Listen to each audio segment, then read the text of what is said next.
നമസ്കാരം, ചർച്ച അപ്ഡേറ്റ്സിലേക്ക് സ്വാഗതം. പട്ടുവം വില്ലേജ് ഓഫീസിന് പുതിയ കെട്ടിടം നിർമ്മിക്കുവാൻ ആവശ്യമായ സ്ഥലം ദാനം ചെയ്ത കണ്ണൂർ രൂപത. വില്ലേജ് ഓഫീസിനായി ഉയർന്ന വിലയുള്ള 10 സെന്റ് സ്ഥലമാണ് കണ്ണൂർ രൂപത ദാനമായി നൽകിയത്. 1.5 സെന്റ് സ്ഥലത്തെ പഴയ കെട്ടിടത്തിലാണ് നിലവിലുള്ള വില്ലേജ് ഓഫീസ് പ്രവർത്തിച്ചു വന്നത്. കണ്ണൂർ ബിഷപ്പ് ഹൌസിൽ നടന്ന ചടങ്ങിൽ രൂപത സഹായമെത്രാൻ doctor Dennis Kuruppassery Kannur ADM കലാഭാസ്കറിന് ആധാരം കൈമാറി സ്ഥലത്തിന്റെ കൈമാറ്റ ചടങ്ങ് നിർവഹിച്ചു. രൂപതാ മെത്രാൻ ഡോക്ടർ അലക്സ് വടക്കുംതല സ്ഥലത്തില്ലാതിരുന്നിട്ടും തുടർ നടപടികൾ വൈകാതിരിക്കുവാൻ കഴിഞ്ഞ ദിവസം തന്നെ 10 സെന്റ് സ്ഥലം രജിസ്റ്റർ ചെയ്യുകയായിരുന്നു. ലോകപ്രസിദ്ധമായ പാരീസിലെ നോട്ടർഡാം കത്തീഡ്രലിന്റെ ഡിജിറ്റൽ പകർപ്പ് തയ്യാറാക്കാനൊരുങ്ങി ടെക് ഭീമനായ മൈക്രോസോഫ്റ്റ്. ഫ്രഞ്ച് സർക്കാരിന്റെ സഹകരണത്തോടെയാണ് ഇതിന് ശ്രമം നടത്തുന്നത്. 862 വർഷം പഴക്കമുള്ള പള്ളിയുടെ ഓരോ ഇഞ്ചും ഡിജിറ്റൽ മാർഗങ്ങളിൽ റെക്കോർഡ് ചെയ്ത് ഭാവി തലമുറയ്ക്കടക്കം വലിയ പ്രയോജനം ചെയ്യുമെന്ന് മൈക്രോസോഫ്റ്റ് പ്രസിഡന്റ് ബ്രാഡ് സ്മിത്ത് ചൂണ്ടിക്കാട്ടി. പള്ളി നേരിട്ട് സന്ദർശിക്കുവാൻ കഴിയാത്തവർക്ക് ഡിജിറ്റൽ പകർപ്പിന്റെ വെർച്വൽ അനുഭവം സാധ്യമാക്കാം.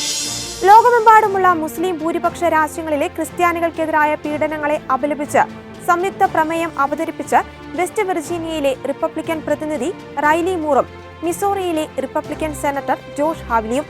ലോകമെമ്പാടുമുള്ള ക്രിസ്ത്യാനികൾ അനുഭവിച്ച അക്രമവും രക്തസാക്ഷിത്വവും എന്ന വിഷയത്തിൽ ഏപ്രിലിൽ US പ്രതിനിധി സഭയിൽ മൂർ നടത്തിയ പ്രസംഗത്തെ തുടർന്നാണ് ജൂലൈ 17-ന് പ്രമേയം അവതരിപ്പിച്ചത്.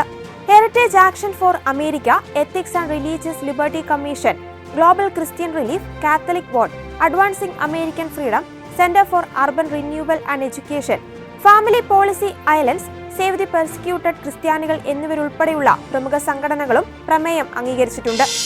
ജൂലൈ 17-ന് പള്ളിയിൽ ഇസ്രായേലി വെടിവെപ്പിൽ 3 പേർ മരിക്കുകയും നിരവധി പേർക്ക് പരിക്കേൽക്കുകയും ചെയ്തതിനു ശേഷമുള്ള നിലവിലെ സാഹചര്യം വിവരിച്ച് ഗാസയിലെ ഏക കത്തോലിക്ക ദേവാലയമായ ഹോളി ഫാമിലി ചർച്ച് വികാരിയായ അർജന്റീനിയൻ പുരോഹിതൻ ഫാദർ ഗബ്രിയേൽ റൊമാനെല്ലി, സമാധാനത്തിന്റെ രാജകുമാരനായ നമ്മുടെ കർത്താവായ യേശുക്രിസ്തുവിനോടും പരിശുദ്ധ കന്യകാമറിയത്തോടും പ്രത്യേകിച്ച് ഗാസയ്ക്കും മുഴുവൻ പ്രദേശത്തിനും വേണ്ടി നമുക്ക് പ്രാർത്ഥിക്കാമെന്നും ഫാദർ ഗബ്രിയേൽ റൊമാനെല്ലി പറഞ്ഞു.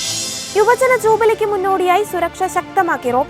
ജൂലൈ 28 മുതൽ ഓഗസ്റ്റ് 3 വരെയാണ് യുവജന ജൂബിലി ആഘോഷം.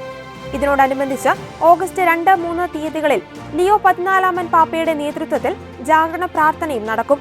റോമിന്റെ തെക്കു കിഴക്കൻ പ്രാന്തപ്രദേശത്ത് സ്ഥിതി ചെയ്യുന്ന ടോർ വെർഗറ്റയിലാണ് ജൂബിലി ആഘോഷം സംഘടിപ്പിക്കുക. ഏകദേശം 8 ലക്ഷം ചതുരശ്ര അടി വിസ്തീർണമുള്ള ഈ തുറസായ സ്ഥലം 2000-ൽ തന്നെ വിശുദ്ധ ജോൺ പോൾ II ലോക യുവജന ദിനത്തിന് വേദിയായി ഉപയോഗിച്ചിരുന്നു.